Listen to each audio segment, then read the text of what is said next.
ओम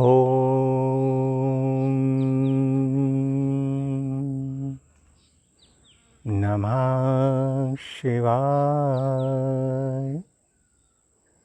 आइए प्रिय आत्म मित्रों, नित्य प्रति की तरह हम सभी इस ध्यान मंदिर में प्रवेश करने से पहले सर्वप्रथम अपने अपने गुरुदेव भगवान और इष्ट देव की शरण में चलें और उन्हें प्रणाम करके आशीर्वाद प्राप्त करें। आइए प्यारे मित्रों,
ओम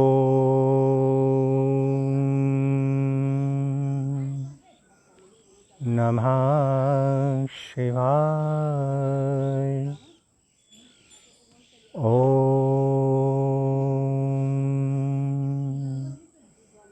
नमः शिवाय। ओम नमः शिवाय।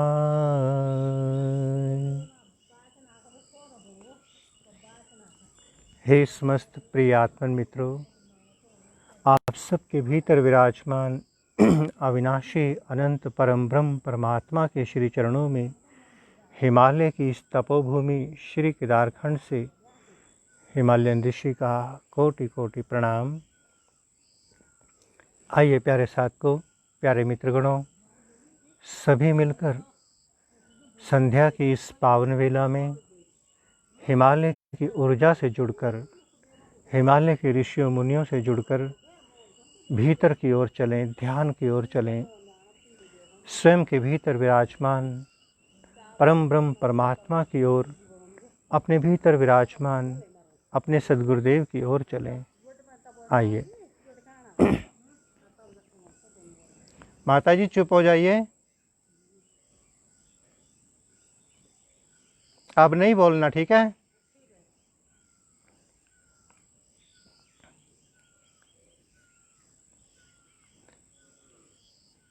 प्यारे साथ को आप जहाँ भी हैं वहीं से अपने अपने ध्यान में उतरेंगे। जरूरी नहीं कि आपको भूमि आसन पर ही बैठना है, कैसा भी आसन मिल जाए बैठने के लिए उस आसन पर बैठ जाएंगे।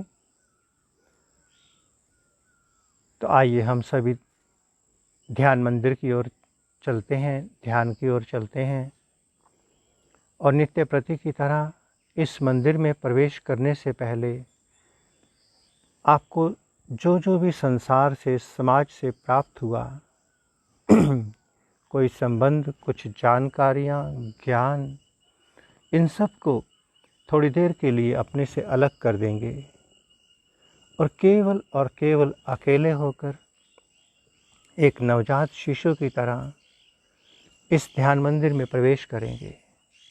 आइए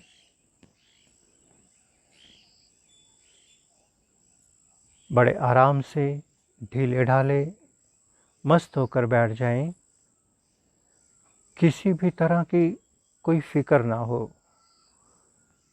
बीता हुआ पल लौटने वाला नहीं, आने वाला कल हमारा नहीं।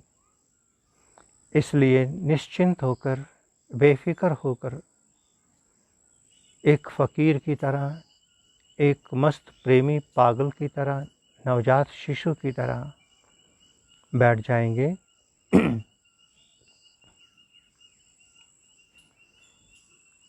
ध्यान में बैठने के बाद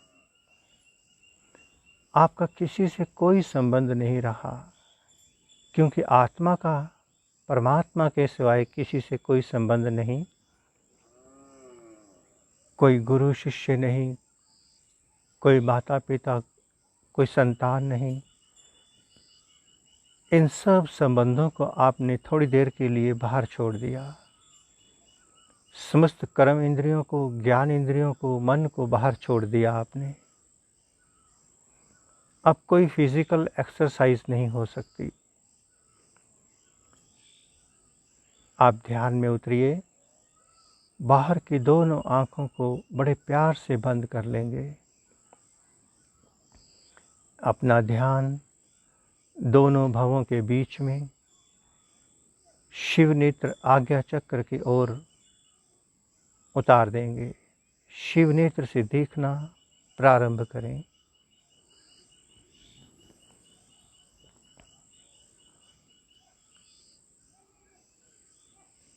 कोई मंत्र जप नहीं करना। ध्यान तो प्रेम है, स्वयं से प्रेम, स्वयं के भीतर विराजमान परम ब्रह्म परमात्मा से, अपने सद्गुरुदेव से प्रेम है। प्रेम में कोई क्रिया नहीं होती। प्रेम तो मिट जाने का और समर्पित हो जाने का नाम है। शिव नेत्र से साक्षी दृष्टा होकर भीतर होने वाली हर घटना को देखते रहना।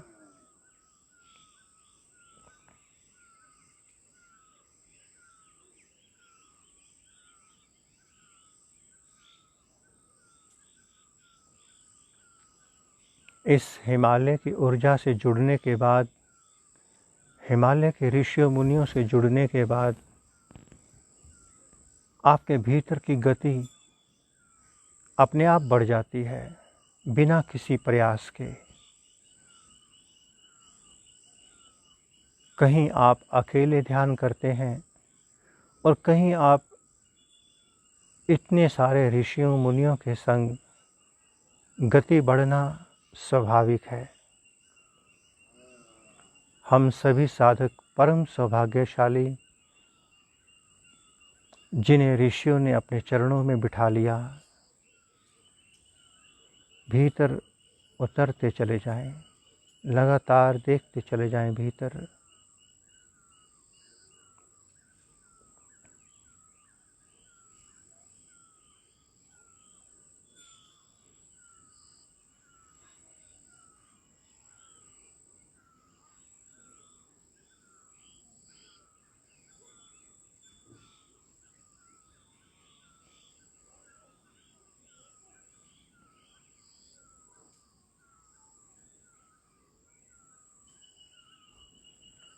जितना गहरा ध्यान लगेगा, जितना अधिक आप शिव नेत्र से जुड़ेंगे, उतनी जल्दी भीतर का अंतःकरण खाली होगा, पवित्र होगा।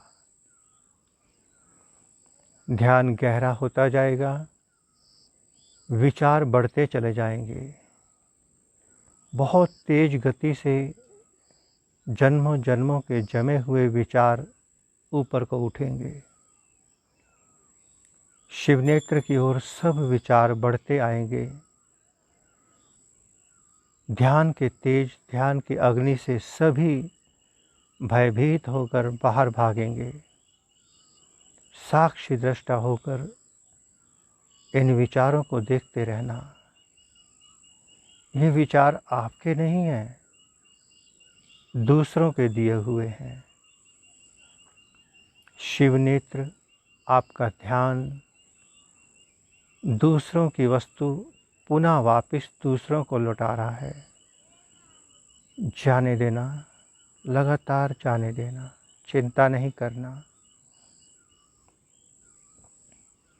और गहरे और सूक्ष्म होते चले जाएं।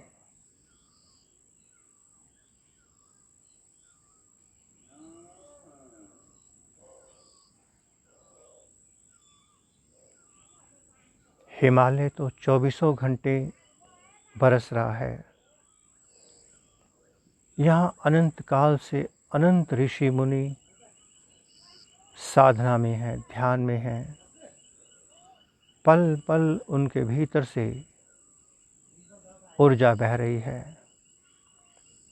जब चाहें तभी उनसे जुड़ जाएं।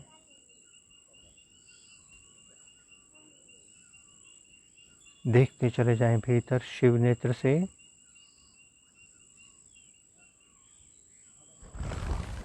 कोई शुभ अशुभ विचार आए, कोई योजना, संकल्प, विकल्प कुछ भी सामने आए, उसकी ओर ध्यान नहीं देना।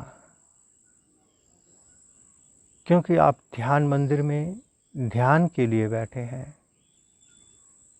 किसी योजना को बनाने के लिए, योजना का कार्य करने के लिए नहीं बैठे। भीतर देखते चले जाएं।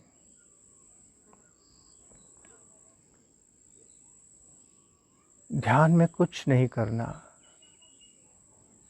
बस नेत्रों को बंद करके शिव नेत्र से जुड़ जाना। शेष तो स्वतः ही घटित होगा। ध्यान की यही विशेषता है कि यहाँ कुछ करना नहीं पड़ता। ईश्वर की सबसे सर्वोत्तम बंदगी, पूजा, आराधना, जिसमें केवल तुम सामने हो जाते हो प्रभु के, बस पूजा हो जाती है, आराधना हो जाती है, मंत्र हो जाते हैं। देखते चले जाएं लगातार।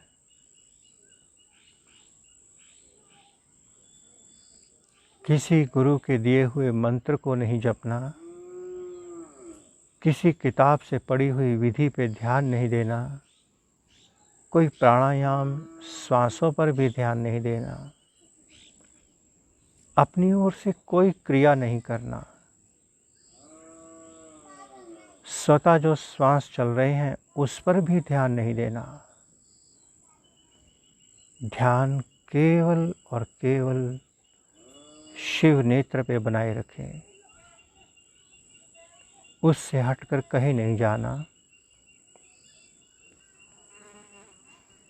शिव नेत्र ही वो द्वार है जहाँ से विचार भीतर भी आते हैं और बाहर भी जाएंगे। यदि आप शिव नेत्र से हट गए तो मन भीतर प्रवेश कर जाएगा, और यदि आप शिव नेत्र से जुड़े रहे तो शिव नेत्र आपके भीतर के विचारों को खाली करता जाएगा। देखते चले जाएं भीतर, और गहरे और गहरे।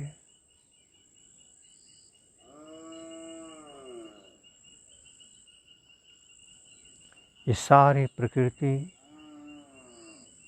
सारा अस्तित्व हिमालय पूर्ण शांत है, मौन है।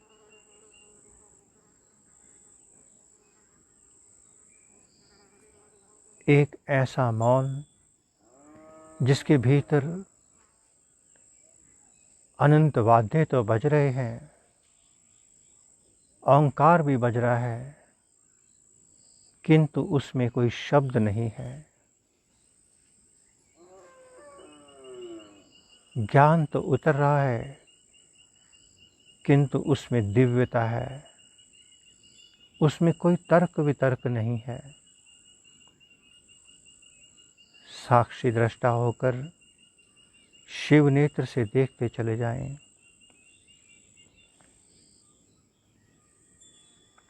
किसी ज्ञान पर, किसी विधि पर अपना ध्यान केंद्रित नहीं करना।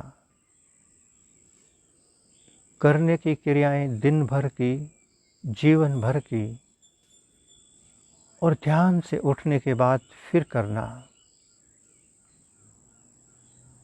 किंतु ध्यान में बैठकर केवल होने की महाघटना में उतर जाना। जब आप समर्पित हो जाते हैं तब वो घटित होता है जिसे परमात्मा कहते हैं, जिसे अनुभूति कहते हैं। देखते चले जाएं भीतर और गहरे।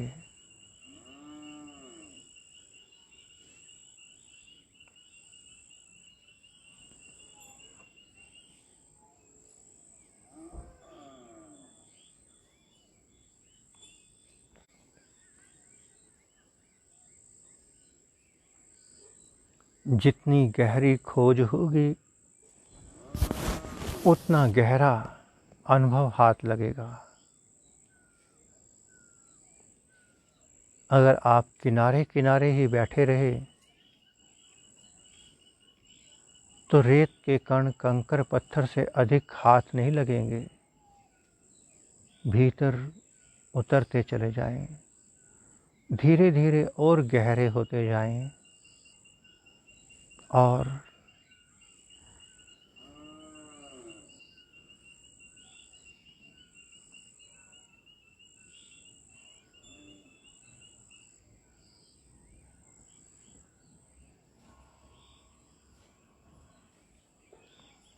जैसे ही हम गहरे जाएंगे हमारे अनेकों प्रश्नों के उत्तर स्वतः मिलेंगे। शरीर की पहचान हमारे पास, शरीर का नाम हमारे पास, किंतु वास्तविकता में मैं कौन हूँ, कहाँ से आया हूँ, क्या करने आया हूँ, कहाँ जाना है, मेरी मंजिल कहाँ है, इन अनेकों गुप्त प्रश्नों के उत्तर बाहर की किसी किताब शास्त्र में नहीं मिल सकते। कोई संत, महात्मा, सद्गुरु इन प्रश्नों के उत्तर नहीं दे सकता। इन प्रश्नों के उत्तर आपको भीतर से ही मिलेंगे। दूसरे का उत्तर आपका उत्तर नहीं हो सकता। ये वो स्वाद है जिसे आप स्वयं चखेंगे और अनुभव करेंगे। देखते चले जाएं भीतर।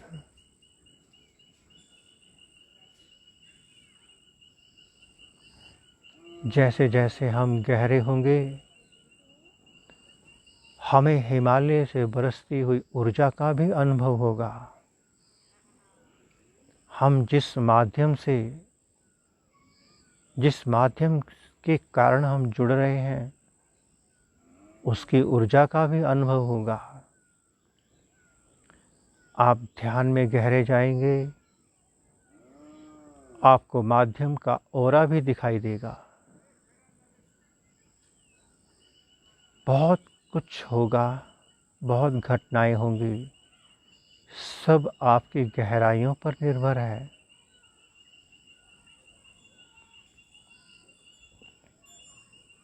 देखते चले जाएं भीतर और गहरे।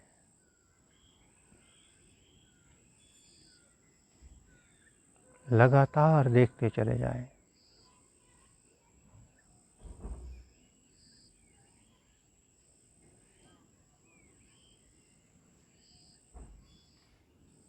मानव निर्मित सैटेलाइट की सीमा होती है,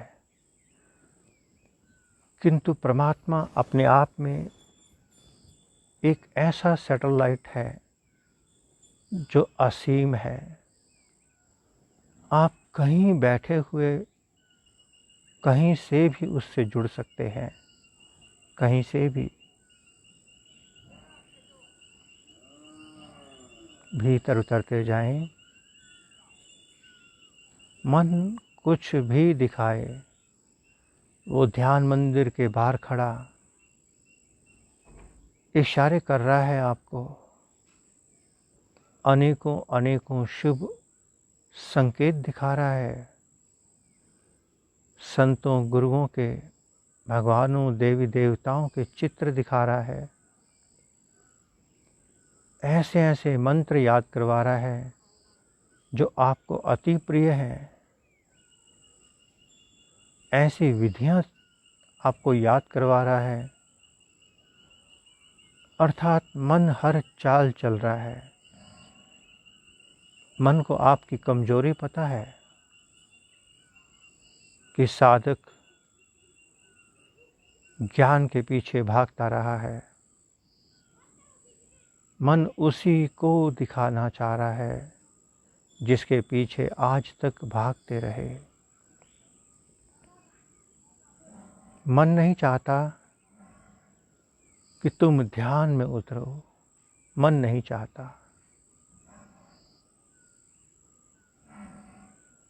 आप साक्षी हो जाएं, शिव नेत्र से जुड़े रहें, लगातार भीतर देखते चले जाएं।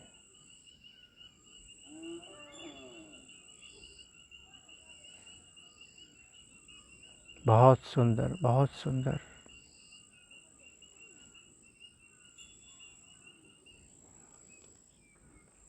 कुछ कुछ साधक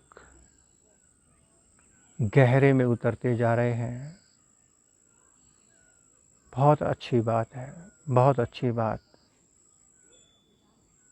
क्योंकि उन्होंने मन को किनारे कर दिया।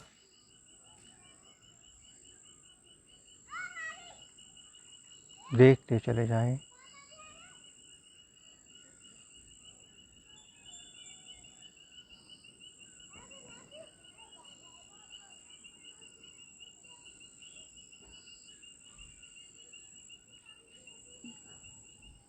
ध्यान आपका स्वभाव है। ध्यान कोई हठ नहीं। इसलिए बड़े मस्त होकर बैठना, थक जाओ, टांगों में दर्द हो जाए, तुरंत अपना आसन बदल लेना, चिंता नहीं करना। ध्यान तो आपके भीतर सूक्ष्म शरीर का विषय है। कोई ध्यान भंग नहीं होगा, चिंता नहीं करना। जब हम रात्रि गहरी नींद में होते हैं, कितनी ही बार करवट बदली जाए, नींद नहीं टूटती। ठीक ध्यान भी वैसा ही है। 10 बार, 20 बार, 50 बार अपना आसन बदलना, कोई फर्क नहीं पड़ेगा। केवल भीतर जुड़े रहना शिव नेत्र से, अपनी धुरी को नहीं छोड़ना।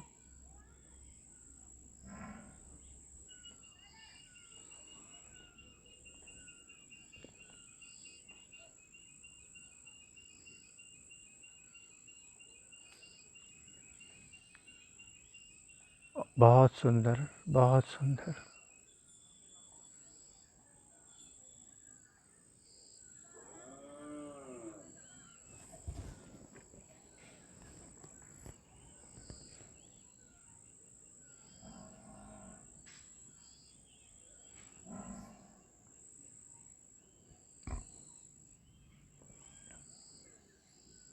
अगर आप गहरे में गए, अनंत ऊर्जा का प्रवाह स्वतः आप पे बरसेगा। ऊर्जा का प्रवाह तो बरस ही रहा है, केवल आप उससे किनारे हो जाना जो आपके जीवन में बाधा बने। आपके विचार, आपके मन, आपका संकल्प उस उतरती हुई ऊर्जा में बाधा है। सबको किनारे कर देना, सबको, ताकि आकाश से सीधा सहस्रार में ऊर्जा उतर सके और गहरे और गहरे।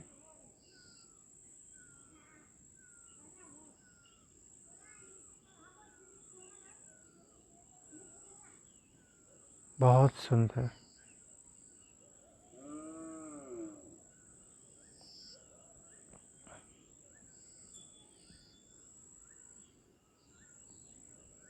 अवसरवादी बन जाना, ये ऋषियों मुनियों की ओर से हम सब पर सीधी कृपा है कि उन्होंने हमें अपने चरणों में बिठा लिया। उनकी कृपा है। उतरते चले जाएं भीतर।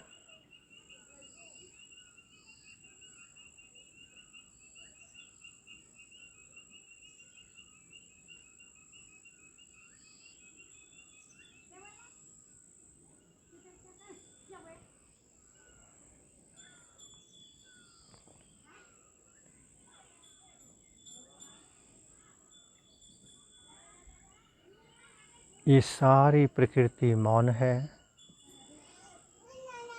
हम भी थोड़ी देर के लिए अपनी वाणी को विश्राम देंगे, मौन में उतरेंगे, ताकि और गहराइयों में उतर सकें। आप पूरे साक्षी होकर बैठना, दृष्टा बन करके बैठना। मन को मैसेज मिल गया कि मास्टर मौन होने जा रहा है।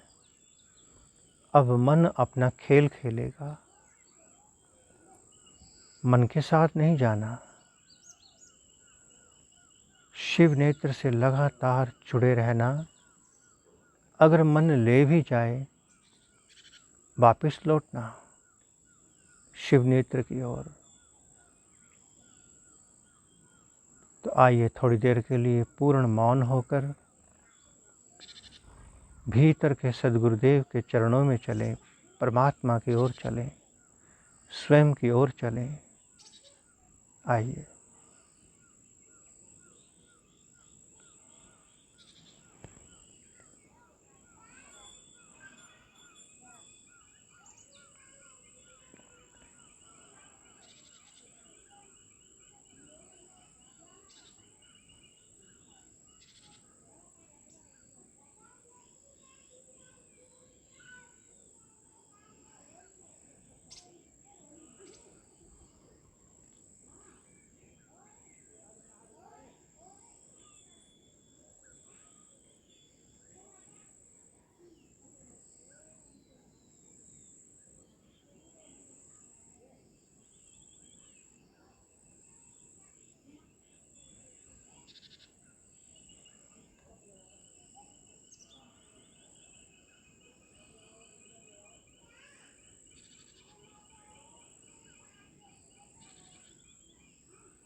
आइए प्यारे साथ को ध्यान की धारा से लौटें प्रकृति की ओर। अपनी दोनों हथेलियों को रगड़कर अपने मुखमंडल पर फेर लेंगे।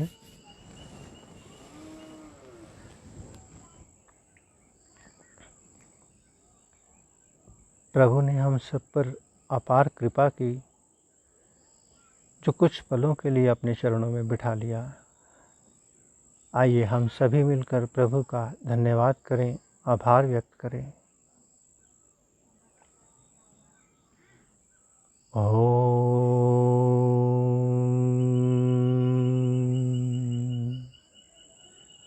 नमः शिवाय। ओम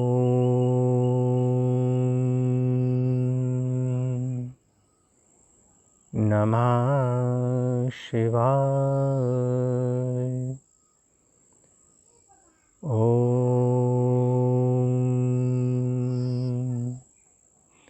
नमः शिवाय।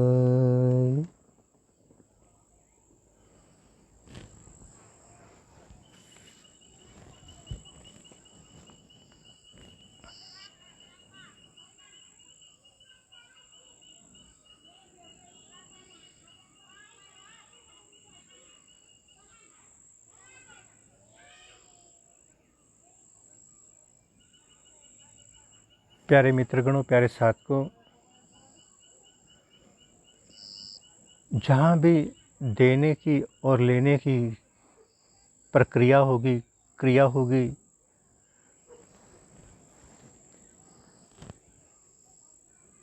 चाहे वो क्रिया सात्विक ही क्यों ना हो, उसमें अहंकार तो होगा ही, क्योंकि बिना अहंकार के कुछ दे पाना या ले पाना असंभव है। इसलिए हर क्रिया अहंकार को ही दर्शाती है। जब जब हम सभी साधक ध्यान की ओर मुड़ते हैं, ध्यान में उतरते हैं, तो हम सब करने की क्रियाओं से क्यों मुक्त होते हैं? ताकि हम अहंकार से मुक्त हो सकें। जब तक हमारे रोम रोम में अहंकार होगा, हमें परमात्मा, हमारे भीतर बैठा सद्गुरु हमें स्वीकार नहीं कर सकता। इसलिए हमें करने की क्रियाओं से मुक्त होना होगा। कोई भी क्रिया हो,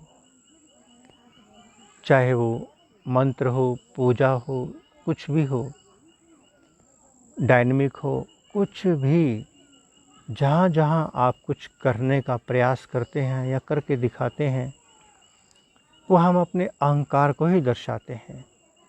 इससे अधिक कुछ भी नहीं। प्यारे मित्रों, चंदन का वृक्ष कुछ देता नहीं है किसी को। हम समझते हैं कि चंदन का वृक्ष हम सबको अपनी सुगंध देता है, खुशबू देता है। ये हमारा भ्रम है। जहाँ भी देने की क्रिया आएगी, तो देने में तो केवल अहंकार ही दिया जा सकता है। फिर अहंकार में सुगंध कहाँ से आएगी? अहंकार तो दुर्गंध का प्रतीक है। तो चंदन का वृक्ष कभी कुछ नहीं देता। उसने कभी किसी को कुछ दिया ही नहीं। वहाँ देने और लेने की कोई क्रिया नहीं होती, क्योंकि जहाँ देने और लेने की क्रिया होती है, वहाँ पात्र, सुपात्र, कुपात्र अर्थात बुद्धि सामने खड़ी हो जाती है। देने की प्रक्रिया में, लेने की प्रक्रिया में। किंतु बुद्धि के गिरने के बाद ना दिया जाता है, ना लिया जाता है, केवल बरसता है, बहता है। और उस बरसने बहने में जो सामने आता है, वो प्राप्त कर लेता है। ठीक इसी प्रकार से चंदन का वृक्ष ना कुछ दे रहा है, ना ले रहा है। उसके भीतर से सुगंध बह रही है, अकारण बह रही है। उसका स्वभाव बह रहा है, उसका कोई प्रयास नहीं है देने में, ऑटोमेटिकली उसके भीतर से बहता चला जा रहा है। और उसके नज़दीक कोई भी जाएगा, पात्र हो या कुपात्र, चंदन इस बात को तो देखता ही नहीं है, क्योंकि जिसने कुछ देना होगा वही तो देखेगा। चंदन नहीं देखता, उसके भीतर से बहता है, उसके भीतर से सुगंध बहती चली जा रही है, हवाओं में उड़ती चली जा रही है। मानव आए चाहे दानव, सुर असुर, देवी देवता, कोई भी जो उसके सानिध्य से निकलेगा उसे वो प्राप्त कर लेगा। और चंदन को इस बात से भी कोई लेना देना नहीं कि ये कौन है, क्योंकि उसके पास बुद्धि नाम की चीज़ ही नहीं, वो हृदय में जीता है, उसके भीतर से बह रहा है। लगातार सहज प्रक्रिया घटित हो रही है बहने की, और उस बहने में जो सामने आया वो नहा गया। ठीक उसी प्रकार से भीतर से जागृत संत होते हैं, वो किसी को भी विशेष देने का प्रयास नहीं करते। उनकी दृष्टि में कोई विशेष नहीं होता, विशेष तो बुद्धि के लिए होता है। परमात्मा की दृष्टि में, संत की दृष्टि में कोई विशेष नहीं, सब एक समान होते हैं। जो उसके नज़दीक से निकलेगा वह ऑटोमेटिकली भर जाएगा, ऑटोमेटिकली।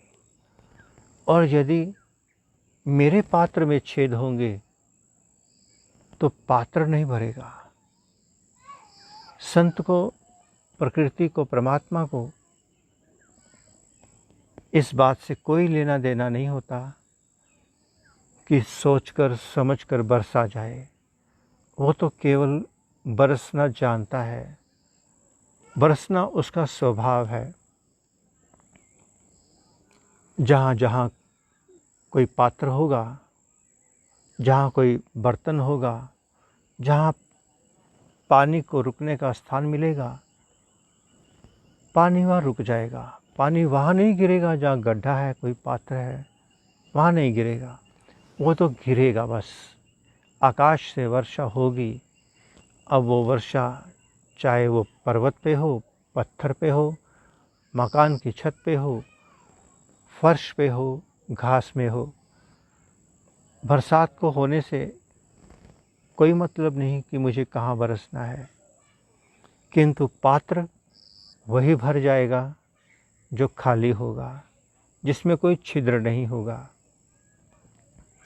तो प्यारे साथियों, प्यारे मित्रों, हिमालय से उतरती हुई ऊर्जा किसी व्यक्ति विशेष के लिए नहीं है, ये संपूर्ण अस्तित्व के लिए है।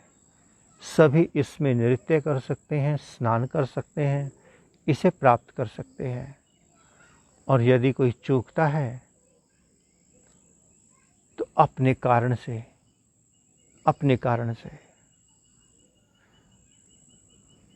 हम सभी साधक ध्यान की ओर जा रहे हैं लगातार। क्या कारण है? हमारे पात्र में अनेकों छिद्र हैं, अनेकों छिद्र। हम 10 साल से साधना कर रहे हैं, 20 साल से, 50 साल से, इतना ध्यान, इतना मंत्र, इतनी पूजा, पात्र फिर भी खाली का खाली। कहीं परम शांति नहीं, परमानंद नहीं, संतोष नहीं, कोई सद्गुण भीतर नहीं उतर रहा। कारण कि मेरे पात्र में छेद ही इतने हैं जिसकी कोई सीमा ही नहीं। कहीं काम का छेद, कहीं क्रोध का, कहीं लोभ का, कहीं ईर्ष्या का, कहीं प्रतिस्पर्धा का।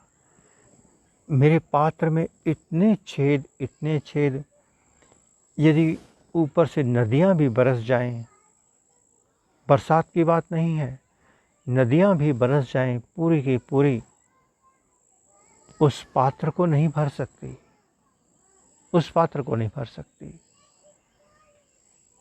तो हमें अपने पात्र के सारे सुराख, छिद्र बंद करने होंगे, और वो बंद होंगे ऊर्जा से। हम सभी साधक जब ध्यान में बैठते हैं, ध्यान की ऊर्जा हमारे समस्त विकारों को बाहर निकालती है। अब जो विकार बाहर निकलेंगे वहाँ छिद्र हुए पड़े हैं। एक बार सारे विकार बाहर निकल जाएंगे, फिर ये ऊर्जा उन सभी छिद्रों को भर देगी, पात्र तैयार हो जाएगा। फिर जब पात्र तैयार होगा, हम ध्यान में बैठेंगे, तुरंत समाधि लग जाएगी, तुरंत। उससे पहले हम कितना ही ध्यान करते हैं, समाधि नहीं लगती, ध्यान की गहराई नहीं मिलती, अनुभव नहीं मिलता। मिलेगा भी कैसे? आकाश से तो ऊर्जा बरसी, लगातार बरस रही है, छिद्रों में से बाईपास निकलती चली जा रही है, निकलती चली जा रही है। तो प्यारे साथीओं, प्यारे मित्रों, ये छिद्र कोई दूसरा नहीं भर सकता आपके, ये ध्यान रखना। कोई संत, महात्मा, गुरु, कोई मित्र, रिश्तेदार, कोई आपका दोस्त, कोई इन छिद्रों को नहीं भर सकता। ये छिद्र आपको स्वयं भरने होंगे। स्वयं अपने विवेक को जगाना होगा, अपने को ध्यान में उतारना होगा, अपने को किसी जागृत संत के चरणों में समर्पित करना होगा। जब तक हम समर्पित नहीं होते, वो बताता नहीं है कि कहाँ कहाँ छिद्र है। प्यारे साथियों, प्यारे मित्रों, लकड़ी के बाहर दीमक लग जाए, दिखता है, हम उस पर स्प्रे करके उसके छेद भर सकते हैं। और यदि रोग अंदर लग जाए, वो तो इन नेत्रों से दिखेगा नहीं। तो जब हम इन नेत्रों से देख ही नहीं पाएंगे भीतर के रोगों को, धीरे धीरे वो रोग कैंसर की तरह खोखला कर देंगे हमें, और एक दिन ये इमारत गिर जाएगी, पता ही नहीं चलेगा। अंत में पता चलेगा लास्ट स्टेज पे कि अब कुछ नहीं हो सकता। और यदि हम किसी डॉक्टर के साथ जुड़े हैं, थोड़ा सा भी कोई संकेत सामने आता है, हम तुरंत टेस्ट करवाते हैं, पता चलता है बीमारी कहाँ है। ठीक उसी प्रकार से हम अगर किसी जागृत संत रूपी डॉक्टर के साथ जुड़े हैं, वो आपके भीतर की बीमारियों को जानता है, साथ साथ इलाज करता जाएगा, साथ साथ। किंतु अगर हम जुड़े ही नहीं हैं, समर्पित ही नहीं हैं, धीरे धीरे ये दीमक उस बिल्डिंग को चाट जाएगी, और बिल्डिंग कब गिर जाएगी कुछ पता नहीं चलेगा। आखिरकार हमारे समस्त ऋषियों मुनियों ने पुरातन समय में अद्भुत गुरुकुल व्यवस्था क्यों बनाई? क्यों 10-10 साल, 20-20 साल एक साधक भिक्षु बनकर,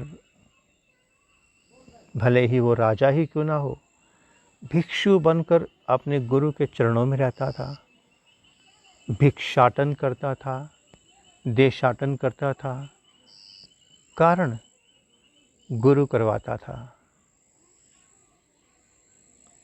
हम सोचें कि हम भिक्षा क्यों मांगें? जैसे आज अनेकों महात्मा, अनेकों संत जो संपन्न हो गए हैं, बड़ी कृपा है परमात्मा की उन पर, हम क्यों भिक्षा मांगें?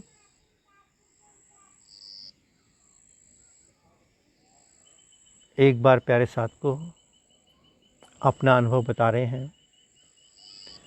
हम शायद 2009-10 की बात होगी, चार धाम पद यात्रा पर गए, ऋषिकेश से होते हुए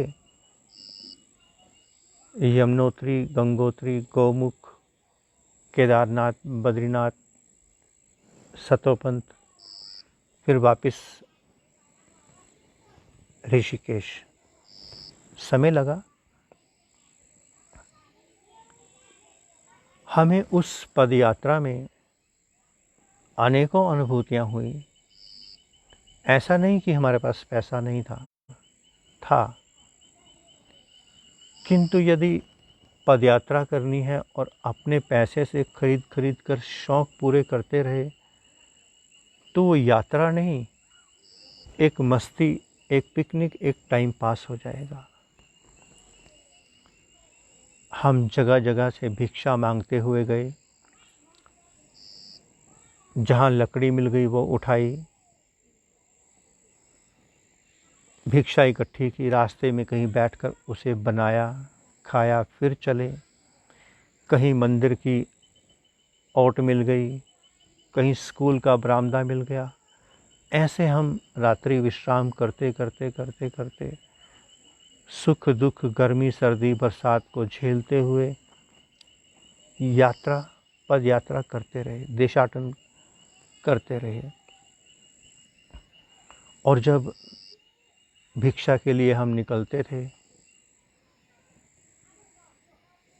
तो परमात्मा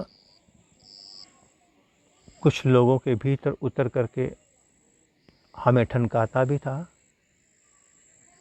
कोई कहता था कि इतना हट्टा कट्टा शरीर लेकर घूम रहे हो, भीख मांगते हुए शर्म नहीं आती?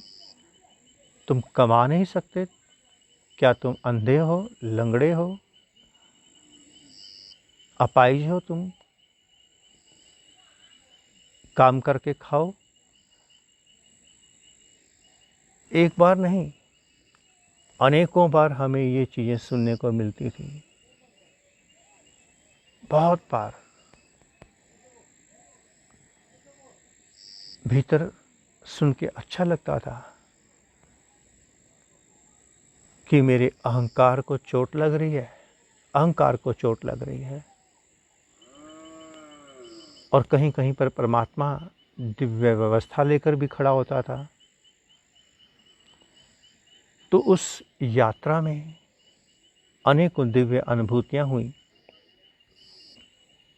अनेकों संतों से मिलना हुआ, अलौकिक संतों से मिलना हुआ। कुछ एक लोगों को हमारी आवश्यकता थी जो प्रतीक्षा में थे।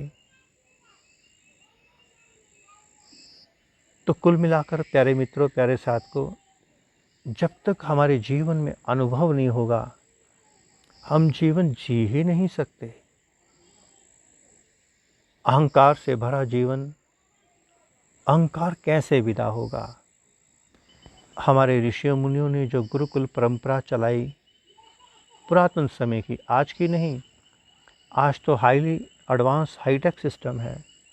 पढ़ाई जरूर होती है वेद वेदांत की, किंतु भिक्षाटन, देशाटन, ये चीज़ें नहीं है। अनुभव नहीं मिलता, अहंकार नहीं मिटता। किंतु पुरातन समय में ये सब था, सब।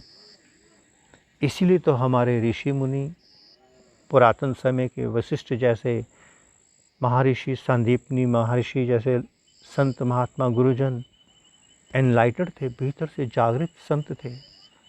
वो जानते थे कि साधक की क्लास बदलनी है। कब उसे शस्त्र का, कब शास्त्र का, कब देशाटन का, कब भिक्षा का, कब कौन सा रास्ता दिखाना है, वो सब जानते थे। वो अपने आश्रम से, अपनी चारपाई से बांधकर किसी को नहीं रखते थे। अगर यदि हम अपने महलों से उठे और आश्रम रूपी महल में जाकर बैठ गए, जो घर जैसी सारी सुविधाएं उपलब्ध हैं, केवल स्थान ही तो परिवर्तन हुआ, शेष तो कोई परिवर्तन नहीं हुआ। घर में हम काम करते थे, काम यहाँ भी होता है, सेवा के नाम से, किंतु वास्तव में जो हमारे गुरुकुल परंपरा है, हमने तो उसे अडॉप्ट नहीं किया, उसे स्वीकार नहीं किया, क्योंकि मिली नहीं। हमारे भीतर त्याग नहीं उतरा, वैराग्य नहीं उतरा, तपस्या नहीं उतरी, भोग उतरते चले गए। घर के भोग छोड़कर आए थे, उससे बड़े भोग हमें मिलने शुरू हो गए। छोटा घर छोड़ा, बड़े बड़े आश्रम। तो प्यारे साधकों, प्यारे मित्रगणों, हमारा पात्र, उसमें अनेकों छिद्र हैं। बाहर के छिद्र हम भर सकते हैं, भीतर के छिद्र तो कोई दिखाएगा तभी भरे जाएंगे। और देखने के लिए हमें किसी के पास जाना पड़ेगा, समर्पित होना पड़ेगा। और मेरे जैसे अहंकारी साधक, जहाँ बात समर्पण की आ जाए, समर्पित नहीं हो सकते, समर्पित नहीं हो सकते। और जब तक मैं समर्पित नहीं होऊंगा, बात नहीं बन सकती। समर्पण में ही सत्य का कमल खिलता है। अगर समर्पण की आवश्यकता ना होती तो गुरुकुलों की व्यवस्था ना होती, जनरल स्कूल विद्यालय होते। तो प्यारे मित्रगणों, चंदन का वृक्ष देता नहीं कुछ, वो व्यापारी नहीं है। बांटता भी कुछ नहीं, वो व्यापारी नहीं है, एहसान नहीं करता। चंदन और संत लेने देने की प्रक्रिया में नहीं रहते हैं, उनके भीतर से सहज बहता है, सहज अकारण बहता है, बेशर्त बहता है। प्राप्त कौन करता है, ये भी चंदन का और संत का विषय नहीं। वो क्यों सोचे कि किसे क्या मिला और क्या नहीं। अगर वो इतनी सी भी बुद्धि में आ गया तो फिर चंदन चंदन नहीं हो सकता, संत संत नहीं हो सकता। उसके भीतर से स्वतः एक क्रिया घटित हो रही है और वो उस क्रिया का साक्षी है। तो प्यारे मित्रों, आइए हम सभी मिलकर अपने भीतर के समस्त छिद्रों को, काम, क्रोध, लोभ, मोह, अहंकार, ईर्ष्या, द्वेष, घृणा, निंदा, प्रतिस्पर्धा, इन सब छिद्रों को बंद करें। ये सारी गंदगी अपने पात्र से निकालकर बाहर फेंकें, ताकि हिमालय से बरसता हुआ अमृत हमारे पात्र में टिक सके, रुक सके। ओम नमः शिवाय, ओम नमः शिवाय, ओम नमः शिवाय। पुनः से आप सबके भीतर विराजमान अविनाशी अनंत परम ब्रह्म परमात्मा के श्री चरणों में हिमालय की इस तपोभूमि श्री केदारखंड से हिमालयन ऋषि का कोटि कोटि प्रणाम। और संपूर्ण ब्रह्मांड में, संपूर्ण हिमालयास में विराजमान समस्त देवी देवताओं, समस्त ऋषियों, मुनियों, गुरुजनों, संत महापुरुषों की ओर से आप सबको शुभ आशीष, शुभ मंगल कामना। प्रभु करे आप सभी साधकों को कोई ऐसा संत मिल जाए, कोई ऋषि महात्मा मिल जाए, जिनके चरणों में आप समर्पित हो सकें और वो आपके समस्त विकार आपको दिखा सके। दूर आपको अपने तप से ही करने हैं। ओम सर्वे भवन्तु सुखिनः, सर्वे सन्तु निरामया, सर्वे भद्राणि पश्यन्तु मा कश्चित् दुःख भाग् भवेत्। ओम शांति शांति शांति। अब सभी साधक पुनः से अपने अपने गुरुदेव, अपने अपने इष्ट देव भगवान, अपने मंत्र, पूजा पाठ, विधि विधान, अपने संबंध, अपनी समस्त क्रियाओं की ओर जहाँ जहाँ भी वो लौटना चाहें लौट सकते हैं, लौट जाएंगे। क्योंकि अब आप ध्यान मंदिर से बाहर जा रहे हैं ध्यान की ऊर्जा को अपने साथ लेके जाना। जितना मन हावी हो रहा था उतना मन को हावी नहीं होने देना, क्योंकि आप ध्यान की ऊर्जा लेकर जा रहे हैं। अगर ध्यान मंदिर से बाहर निकलने के बाद भी मन उसी तरह से हावी हो गया, लोभ मोह कपट में, छल छिद्र धोखे में, असत्य भाषण में, दिखावे में, प्रतिस्पर्धा में, तो आप ध्यान मंदिर में नहीं बैठे थे, ज्ञान मंदिर में बैठे थे, तर्क वितर्क कुतर्क में बैठे थे। आपने क्या पाया ये अब आपका व्यवहार बताएगा। ओम नमः शिवाय।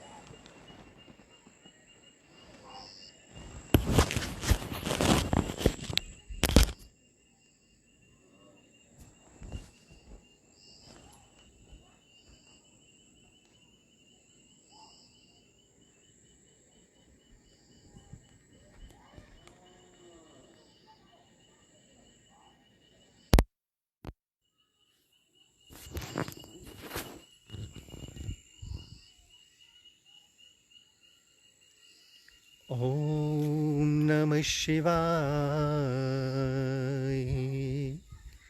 हरि ओम नमः शिवाय। ओम नमः शिवाय। हरि ओम नमः शिवाय। ओम नमः शिवाय। हरि ओम नमः शिवाय। ओम नमः शिवाय। हरि ओम नमः शिवाय। ओम नमः शिवाय। हरि ओम नमः शिवाय। ओम नमः शिवाय। हरि ओम नमः शिवाय। ओम नमः शिवाय। हरि ओम नमः शिवाय।